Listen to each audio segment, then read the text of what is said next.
This right here, ladies and gentlemen, is a book. Pretty cool, right? And I'm gonna try and learn to speed read with it within 24 hours, specifically before the night ends.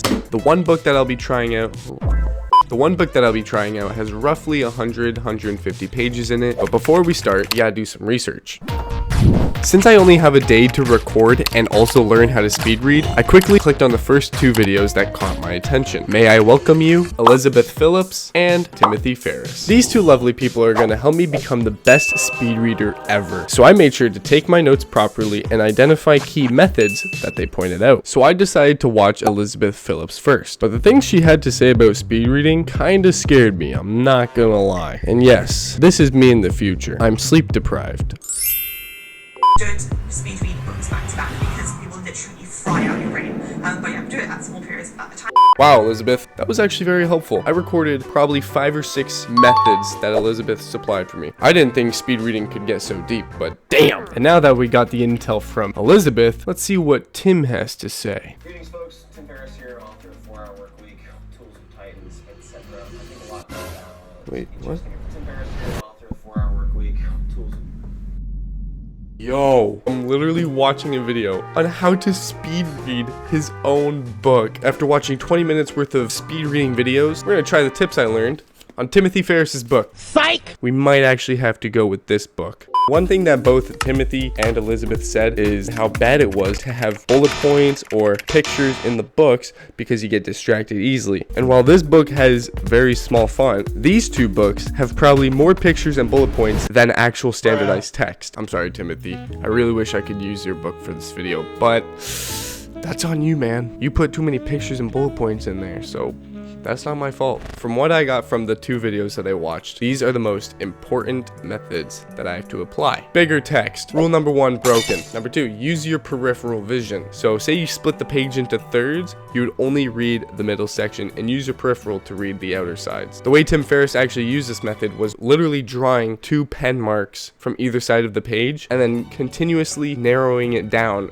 as he read on. Number 3, practice on a book that you don't want to read. And well, all the books I have, I want to read, so that sucks. Number 4 was visualize everything you read. So as you're reading, put a picture in your head related to what you're actually reading. Number 5 is to use a finger. Yes, and actually by using your finger, you actually limit the fixation points of your eyes because your eyes don't move in a straight direction. They rapidly jitter like that. So by using your finger, you can actually point to where you want to fixate your focus on your eye. And the last tip, read with slight comprehension loss. And that is literally reading without comprehending what is being read. Yeah, but it's to train your brain to actually use your peripheral vision and to actually comprehend if you read at a slower pace. It's like a brain trick. Now, without any yabber dabber shagabber, let's finally actually try it on this book. So before I started reading, I quickly took this test to see my average words per minute and to see how much I actually comprehend everything I read. These were the results of the before test, so let's see what we can get after. I started off my speed reading journey by only tracking the words with my finger. Alright, so I just made it to the first chapter. Using the finger does help a lot. I do go back a few words after a few sentences because I just want to reread it in general to get a full comprehension. So I think going into the first chapter, I'm gonna keep my finger going along the whole page and increase the speed. That way I can actually read faster. Then I'll try and narrow down the peripheral to see how well I can read with my peripheral vision. Let's get to it. 5 pages later, we are already on the next chapter. I think the next step is to bring the peripheral down just a little bit, and I'll try that with the next chapter or 2, since these chapters are pretty small. As you can see here, I'm not very impressed. It literally felt like I was just reading random words with no definition,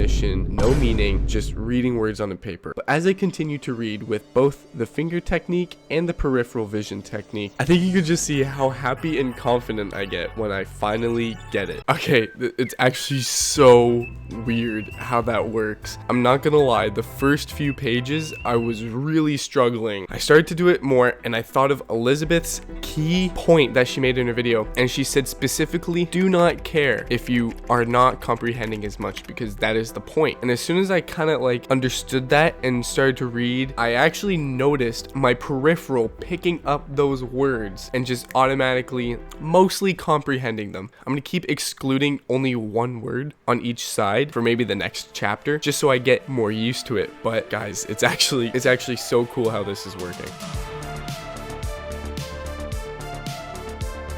So a quick update. I'm trying to narrow in the lines, although it feels like I'm comprehending a lot less. It doesn't even feel like I'm reading. So what I'm doing now is I'm trying to push the lines closer together and just reading slower. So I am training my brain to use my peripheral vision a little more than just using my direct vision. And I think now is the perfect time to go show love and support to Elizabeth. Also be sure to say thank you in the comments. Hopefully she'll see this video. I'm only page 64 into the book, and I'm not gonna lie, my brain and eyes do feel fried. And if we take what Elizabeth said, you will literally fry out your brain. But yeah. She was right. It actually takes a lot of energy. Now, let me give you a quick tip. When using your finger to underline those middle words, try not to position your hand on the right side, because what happens is when you do that, you're actually covering your peripheral vision. What I found happened was, because I angled my hand to the right, I was covering the right side of my peripheral vision, which is why I was only understanding the left side of my peripheral vision. So from now on, I'm keeping my finger pointing straight, my hand straight, and I'm keeping that finger right under each word instead of on an angle. Trust me, this helps a lot. Oh my gosh, I'm gonna die. And with the last stretch of my speed reading session, I think it was about time to take the test.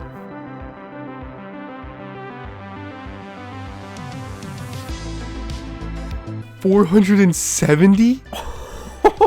Oh my gosh, I gained 200 words per minute. Are you kidding? Now, I did lose 7% of comprehending the story, but 200 words per minute from just doing those techniques is crazy to me. I think all in all, I'm able to actually read faster. Like, I can tell that I'm using my peripheral vision to read, and it is so cool. But I want to be able to read like the middle of each page and get the full understanding of the book that I'm reading. If you were to ask me right now, so what's this book about so far? Probably say advertising.